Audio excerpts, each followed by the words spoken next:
La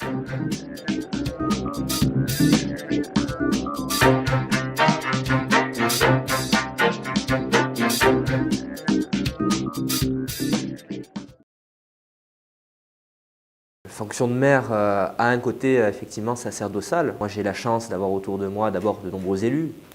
J'ai 14 adjoints, j'ai une équipe technique, une équipe administrative, un cabinet. Le fait d'être maire, notamment dans une ville qui bouge comme Ajaccio, ça a un côté particulièrement prenant. D'abord, vous n'avez pas beaucoup de temps avec d'autres personnes, même avec sa famille parfois. On se prive d'un certain nombre de choses, mais je l'ai choisi. Personne ne m'a forcé. C'est une passion. Je le vis effectivement comme un travail à plein temps, mais ce que je fais est quand même passionnant. Servir ma ville, c'était un de mes rêves lorsque j'étais plus jeune. Et puis le jour où je sentirai que le moment sera venu de faire autre chose, je le ferai parce que je ne suis piégé par rien, je suis un homme libre, je l'ai toujours été et je continuerai à l'être. Le maire, il a une place centrale, d'abord parce qu'Ajaccio est la première ville de Corse. Ajaccio est une ville qui compte aujourd'hui près de 70 000 habitants. Ajaccio est une ville en reconstruction. Ajaccio est une ville qui bouge, il se passe des choses. La place du maire, elle est simple. Je crois que le maire doit donner une indication. Le maire, il doit donner un cap. Il doit fixer des objectifs et il doit permettre à celles et ceux qui l'entourent, qu'il s'agisse des élus ou qu'il s'agisse de ces équipes administratives, de les obtenir, ces résultats. Donc le maire, je le vois comme un manager, comme un chef d'équipe. J'essaye de l'être ainsi. J'essaye aussi de ne pas trop justement apparaître tout le temps, parce que je crois que le maire doit aussi avoir une parole qui ait du sens. Et le fait d'avoir une parole qui a du sens, ce n'est pas intervenir matin, midi et soir surtout. Même si le maire, il est en charge du quotidien, donc il est en charge du matin, du midi et du soir. Je laisse aussi quand même la possibilité à mon premier adjoint ou à d'autres adjoints ou adjointes de pouvoir s'exprimer sur les domaines dans lesquels ils interviennent au quotidien. Ils ont des délégations. D'aucuns disent d'ailleurs que je suis quelqu'un qui délègue, qui fait confiance.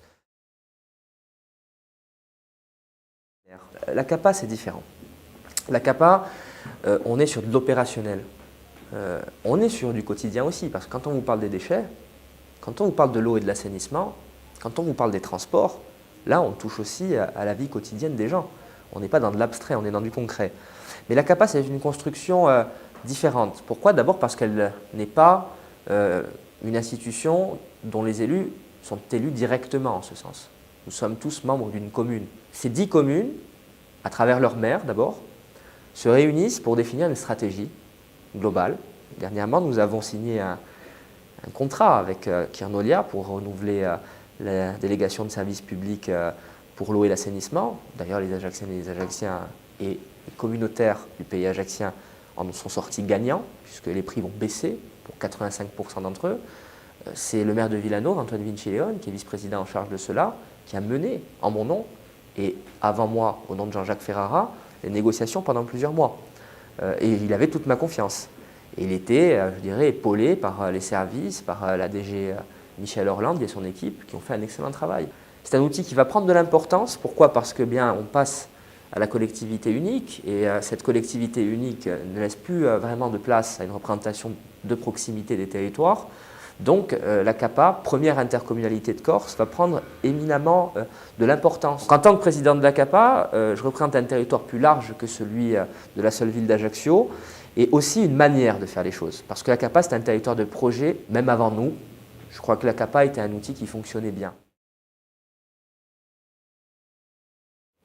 J'ai voté, moi, la loi sur le cumul des mandats en 2013 et 2014, lorsqu'elle est passée à l'Assemblée nationale. Je l'ai voté, je m'étais engagé à le faire lorsque j'étais candidat aux élections législatives parce que, je vous disais tout à l'heure, le temps manque. Et le fait d'être parlementaire, ça vous éloigne de votre terrain.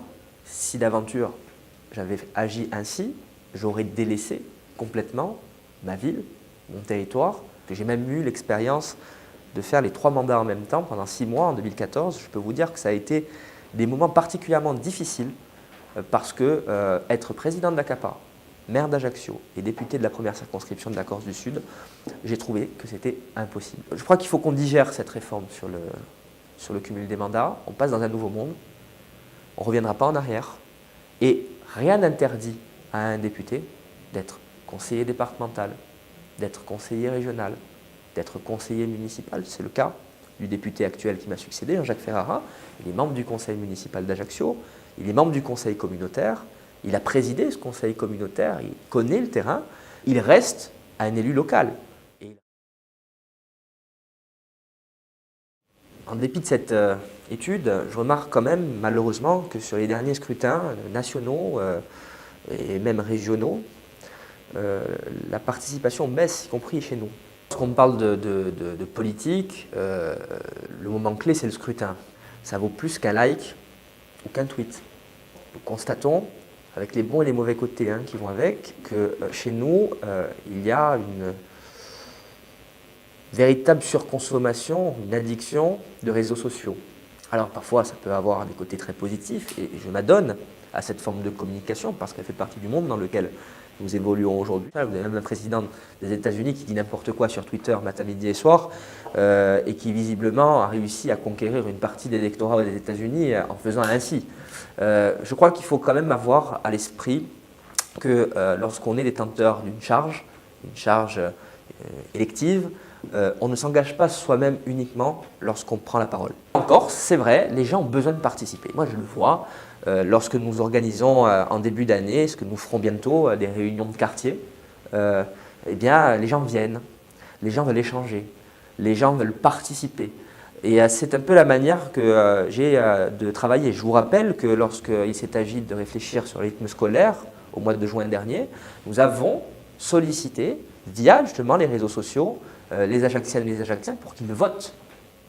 Et ce vote a été une réussite au niveau de la participation. Donc il y a un bon côté, il y a parfois un mauvais côté.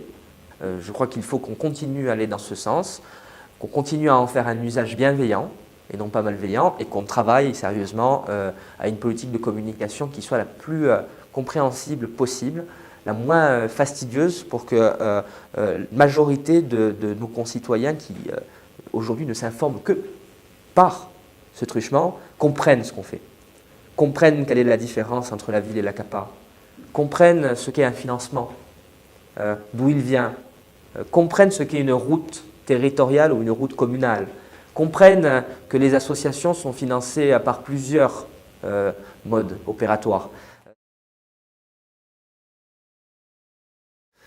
Moi je regarde tout ça maintenant avec un peu plus de distance pour une bonne et simple raison, c'est que j'ai cessé d'être parlementaire au mois de juin 2017, je ne m'en porte pas plus mal, parce que j'ai vu pendant 5 ans la décomposition du paysage politique en tant que parlementaire. J'appartenais à un parti qui s'appelait l'UMP, qui est devenu les Républicains, et dont j'ai vu les faiblesses. Je m'explique. Moi, j'ai pris ma carte du RPR, j'avais 16 ans. J'étais un militant de base. Je voyais des affiches, je distribuais des tracts, je faisais les campagnes des autres, j'étais au fond de la salle. Et puis un jour, je suis devenu député. La première fois de ma vie où j'ai mis les pieds à l'Assemblée nationale, c'était en tant que député, puisque je n'étais pas monté, parce que je n'étais pas le collaborateur de qui que ce soit, et parce que je n'étais pas un apparatchik parisien. J'ai vu le fonctionnement des partis politiques, et notamment du mien, de l'intérieur. J'ai été déçu. Et l'élection du président de la République, Emmanuel Macron, a correspondu avec ce désir des Françaises et des Français de tourner un peu le dos à cette manière de faire les choses. Alors les premières victimes, elles ont été le parti LR, les Républicains et le Parti Socialiste. Mais pas que. Tous ces petits partis intermédiaires qui faisaient un peu la vie politique française depuis plusieurs années. Pourquoi ? Parce que, tout simplement, ils ne collent plus aux aspirations des gens. Ils ne collent plus aux aspirations des Français. Ils ne parlent plus aux Français. En Corse, ça prend aussi une certaine forme, c'est-à-dire que les gens ne militent plus dans les partis traditionnels et n'ont plus envie d'y foutre un pied. C'est une réalité. Les nationalistes réussissent d'ailleurs à détourner les gens de ces partis traditionnels parce que pensent beaucoup de Corses ? Au moins eux parlent de nos problèmes. Au moins eux s'intéressent uniquement à nous. Donc j'ai l'intention, avec d'autres, de réfléchir à une nouvelle organisation. je ne suis pas véritablement satisfait par la direction que prend le mouvement qui est le mien. Je considère qu'à trop se radicaliser, la droite française devient de plus en plus isolée et qu'elle n'arrivera pas à séduire une majorité de Français pour les prochaines élections. Et moi, je suis en charge d'une commune de 70 000 habitants, où chacun est libre de penser ce qu'il veut. Je ne souhaite pas être le maire de droite ou de centre-droit d'Ajaccio, je souhaite être le maire des Ajacciennes et des Ajacciens.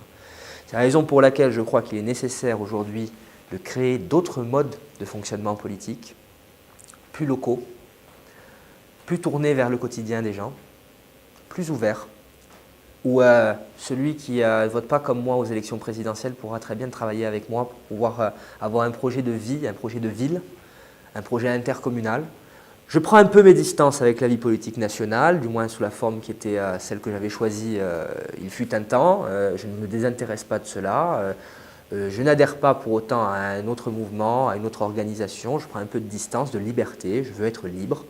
Je veux me donner ce temps.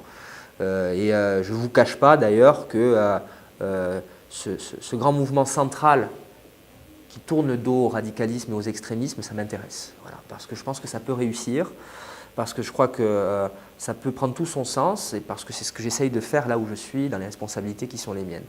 Donc ça va en décevoir peut-être certains. Je n'abdique pas de mes convictions profondes. Moi, je suis gaulliste, je suis un homme de centre droit, j'ai des principes, des valeurs républicaines, ouvertes, humaniste, social, parce que je crois qu'il faut qu'on s'intéresse à ceux qui souffrent aussi.